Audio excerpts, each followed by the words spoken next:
Welcome back. I'm Mr. Joel, an English teacher at Lil But Mighty. This video will be expanding upon what we learnt about similes earlier.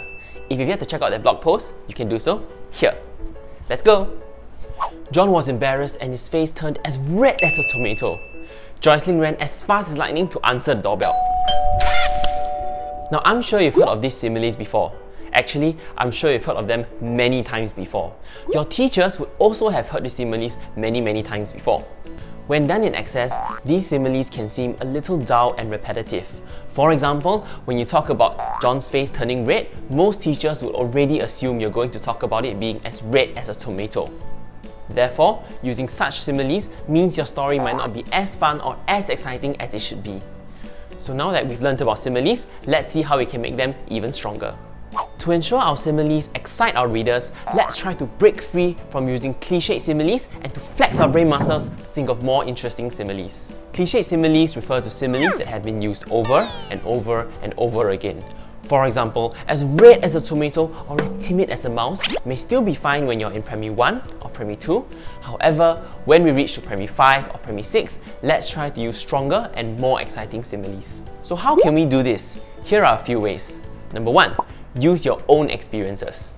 When thinking about similes, it's helpful to make a comparison between something that you're already familiar with.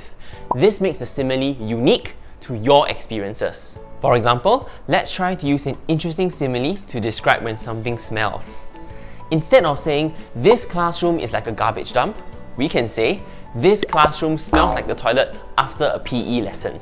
Can you see that when we use the second simile, it is a bit more unique and special to your experience as a school student? This is one way you can help your similes to stand out. Are there any other interesting similes you can come up with on your own?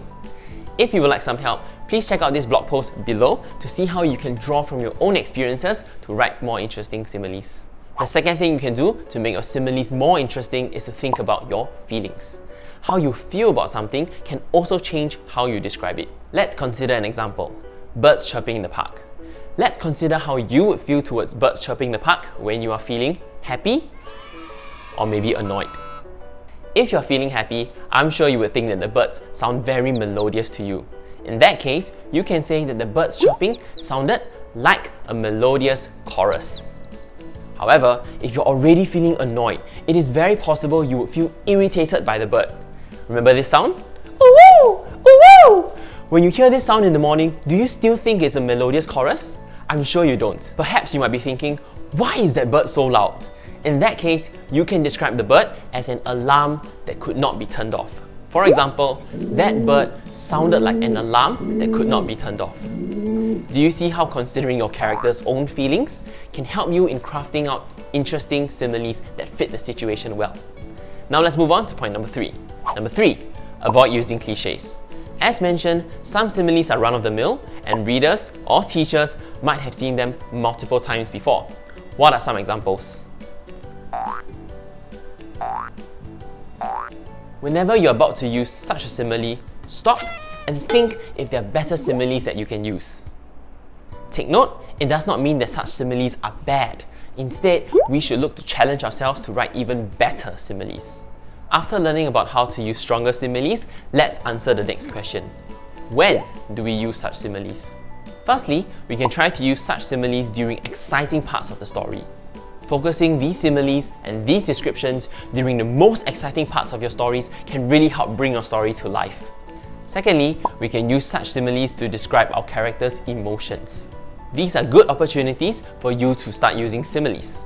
How is your character feeling? Is he feeling happy? Is he feeling angry? Is he feeling sad? Use a simile to try to describe these feelings. For example, when your character is angry, you can say he was like a volcano about to explode. If he's excited, you can say his heart was thumping loudly like a drum. Now, a word of caution. Even when we're using interesting similes, there are a few things we need to take note of. The first thing to look out for is to be sure not to use something that is too specific. Remember how I talked about using an experience that is unique and special to you? Well, be sure not to use something that is too specific. Remember that not everyone has had the same experience. When you use a simile that is too specific, readers might not know what you're trying to say. Let's consider a few examples. Do you understand what I mean when I'm using these similes? These similes are unique to you, but readers might not understand them. When you say the old man was as old as your math teacher, the first thing you'll think about is, who is your math teacher? How old is he? Is he really that old? When you say the new student was as quiet as my best friend, what exactly do you mean? How quiet is your best friend? Since we do not have the same best friend, I wouldn't know exactly how quiet he or she might be.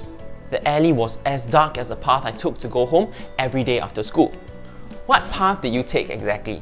Since readers did not take the same path or do not take the same path that you take to go home after school, they will not know exactly how dark it is. So while thinking of unique similes, please make sure that they're still general enough that your readers will be able to understand what you're trying to say. The second thing you need to look out for is to make sure that you do not use too many similes in your story. Although it is good to use similes in your writing, remember, too much of a good thing can be bad. Let's take a look at this example here. What do you think of this passage? Like a dolphin, I propelled myself through the waters that glistened like diamonds. The water was calm and I felt as happy as a lark. When I emerged from the water, I was shivering like a leaf in the wind and I wrapped my arms around my body tightly. It felt like I had just entered a freezer.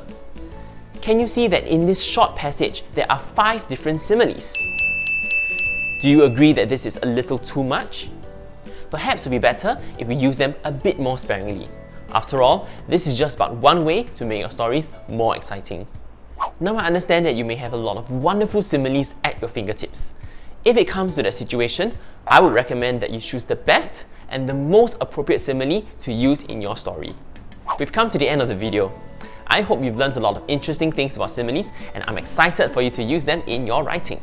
If you have any questions or you would like to share any of your unique literary devices, please do so in the comments below. Till next time, stay safe! If you've been enjoying our videos, be sure to give us a like and subscribe below. If you'd like to check out more of our content, you can do so here and here.